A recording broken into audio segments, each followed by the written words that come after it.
Today I'm gonna show you guys my 6'2" build and gameplay. Y'all really seem to like the way I did the last video, the format. I'm not just showing you the build, but gameplay with the build and showing you the attributes, right? As I explain the attributes. So we're gonna do that again. If you've been missing gameplay and you don't want to wait for gameplay videos, because in the first month of every 2K rollout, I try to get everybody right before I just drop gameplay. Make sure you check out the Twitch streams. Link in the description. I've streamed almost 20 hours in 3 days, the last 3 days, right? So come and check out the vibes and everything. No, for this build, I went 6'2", 165, 6'4" wingspan. No, y'all are going to ask me which one do I like better already. I already know. 6'4" or 6'2". I prefer the 6'2" for comp, but I prefer the 6'4" for fun. For me, the 6'4" is just way more fun than the 6'2" for some reason. Maybe because I have to work harder. I have to challenge myself more, but we're not gonna waste too much time with the height. Let's go into the first two attributes that you need to get on this build. You've seen me already dunking and you've already seen me strapping the three-pointer from deep, right? Now I'm showing you misses on everything in this game because I don't want you guys to have a genjutsu of thinking I'm the greatest player in the world or this build is gonna make you the greatest player. I'm gonna show you what it looks like and what it's not good at, right? You've seen me dunking in traffic. You're gonna see some dunks in this gameplay, and this gameplay is full gameplay just clipped up. So you're going to watch a full game just clipped up, all right? No, dunks, 8 to 7. This is going to be the sweet spot for all small guards. 8 to 9 would be the one that I say, like, okay, if you can really squeeze out and get the 8 to 9, that's all you're going to need this year for a guard that's going to 3-hunt or a guard that's going to want to be a dual threat ISO on screens. That 8 to 7 dunk is a blanket. Yes, I know in Steve's video he went 80, but that's not for everybody. I love to contact dunk. I love to meter dunk, right?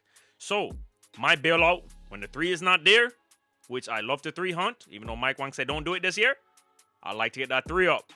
If the 3 is not there, I need to have a bailout, which in some cases, yes, you will miss the contact dunk sometimes, but it's better to have it than not to have it. For me, for somebody like me, I don't get to play the game all day a lot, and unless your name is Steezo, I think that this is going to be the option that you want to do, right?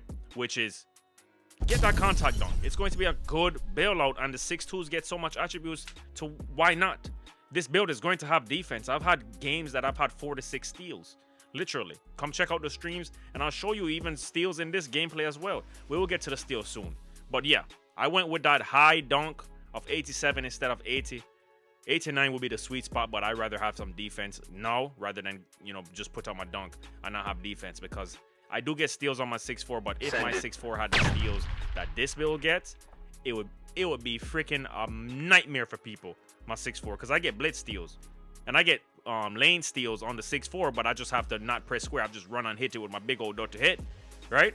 But we're not talking about the steals. We're talking about the dunk. Now, I also put up a 45, actually it's a 46 because you didn't have anywhere else to put the attributes, but a 45 standing dunk is actually toxic.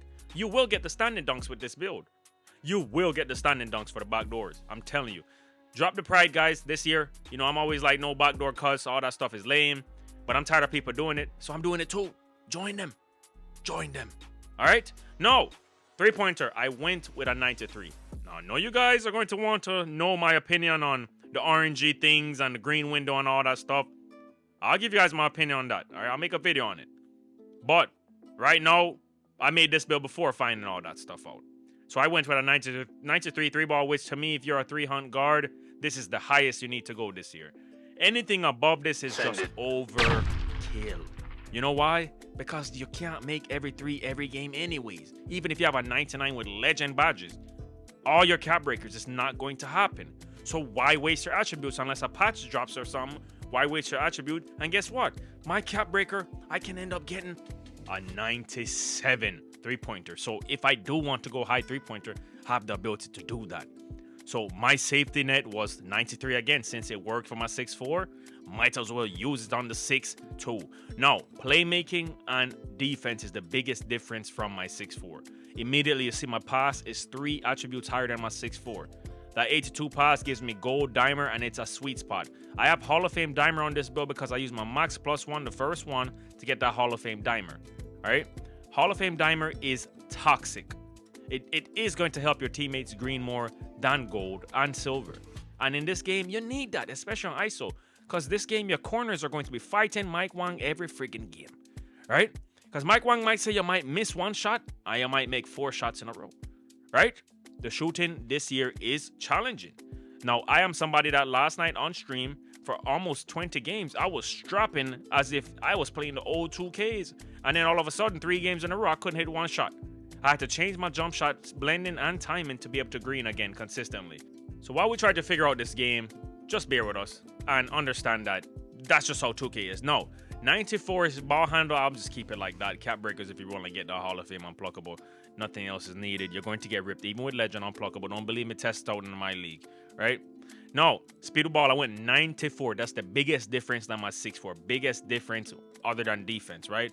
I have Legend, Lightning Launch, and it does make a difference, guys. I am sprinting around a defender if they're not anywhere near a good lockdown. I'm just running around them. And you can see I have Darius Garland dribble style on. I am running right past people, getting the shots that I want. Legend, Lightning Launch does work. Now, here is the Genjutsu, which is why I'm probably going to make another build. Probably remake my 6'4" or make a 6'3". Legend, Lightning Launch on a 6'2" is fast, right? But when I brought up my 6'4" on stream again, it felt like I was moving faster. You know why? Because the bigger steps. 91 speed with ball on a 6'4" with Hall of Fame Lightning Launch. It's almost not even a difference compared to the 6'2". Now, the 6'2" without Legend Lightning Launch is a big difference. If you have Hall of Fame, you're going to notice a big difference. All right? Now, don't get me wrong. This doesn't mean you're just going to run past somebody if they have good defense. This year, defense is actually decent, right? So you are going to have to combo up, and sometimes a lockdown is going to have your card, like I said. They're going to have your card sometimes. So it does help. Trust me. It does help you get past them. It is going to bail you out sometimes, but don't expect to just run around people without dribbling. Learn how to dribble, and sometimes you're going to get boxed. This year, it's going to happen. It's the most difficult year for a guard, for shooting, dribbling, all that. And it's not for a guard, just the shooting, right?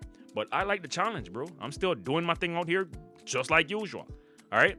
So, to me, I will give you guys my opinion on another video on what I think about the green window and all that stuff 2K Labs put out and what Mike Wang was saying. But defense, I went with a 74 perimeter so I can get on ball defender, and I have an 85 steal for gold interceptor block so I can get contests at the rim and on the perimeter. Interior defense, I do get stops at the rim. Now, this is the biggest difference as well compared to the 6'4" is that I actually have an 85 steal. That 85 steal is clutch. I get so many stops.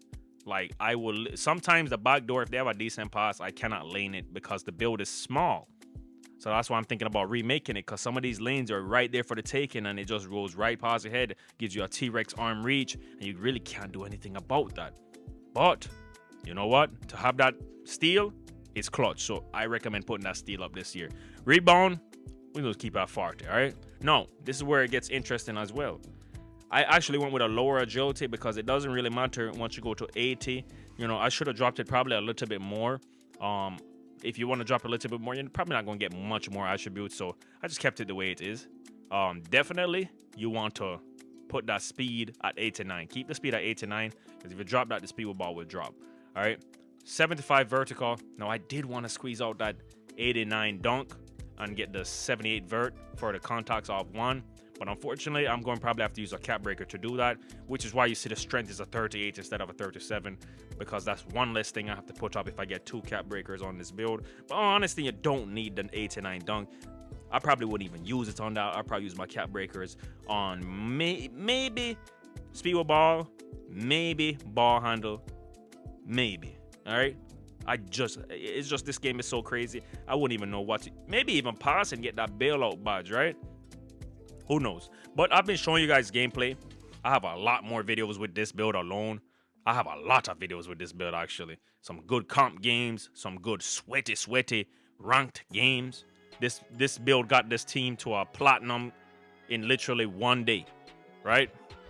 While everybody out here complaining and stuff, we might have a bad game, but we kind of figured out what to do when it comes to this game, all right? So I have to play the game how we used to play it last year when we played against people in the Zen stage, where you had to be very methodical. It's like you're playing chess with Mike Wang, bro. Mike Wang is literally pulling your card. If he sees you make 4 threes in a row, it's over with the next game. Wrap it, yo, you just go on, bro. If you make 4 threes in a row one game, just don't even shoot the 3 ball the next game. If you shoot the 3 ball the next game, you're going to go 0 for 4 or 1 for 4. And you're going to think it's you. You're going to be questioning, man, do I know my shot? You're going to go into Jump Shot Creator, change some stuff up, and then you realize it's happening all over again. So you might as well just keep the same jump shot on and understand how this game works.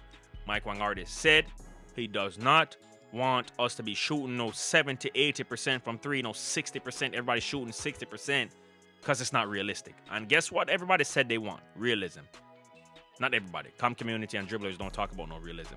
But I bet you not see one realism preacher talking about this game needs to change this. Adapt. You say you want realism. Guess what? Smothering shots is real life. And guess what? Shooting percentage like this is real life. So you deal with the game that you created.